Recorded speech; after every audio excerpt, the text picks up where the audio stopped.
I'll be very brief because I'm not very good with words, but I just want to say that if what you say is true, then that music is a way of cultural transportation, then, Ticia, we would have no problems with the TSA.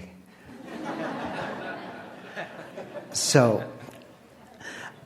since so much of this incredible prize and the vision that Maritza and Jan have had for the Vilcek Foundation deals with creativity in many fields and immigration and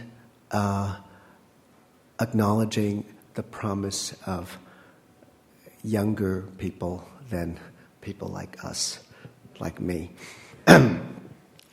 I think one of the things I've been thinking about all evening is on the issue of immigration, is that there's this term in ecology called edge effect, which is when two ecosystems meet at the edge.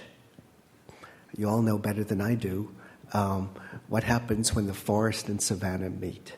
At the edge effect, you actually have the most diversity of new life forms. So if this were true in nature, this might also be true in society, in different disciplines. And I suspect, I'm not sure, we tried talking about this the other night, that a lot of the extraordinary creativity of the people in this room and of the recipients of the prize come from this kind of meeting of the imagination, of creativity, when you are exploring at the, I think someone said, there's a certain discomfort that is involved with getting there, a certain restlessness, but that you're exploring that uncomfortable place that gets to a different vision of what is there. That's certainly true in music. I believe that may be true in a number of different fields. And to honor the Vilceks tonight, I thought of playing a piece of music that comes from where they originally hailed from. It's not quite Czechoslovakia, not quite Slovakia, not quite, but Dvorak came from what was Czechoslovakia, and it's a piece of music called Silent Woods, or Klid. And I thought it might be fitting because it's this work, actually, I think that at creative moments, sometimes you have to go pretty deep inside yourself to a fairly silent place, which I'm sure all of you have experienced.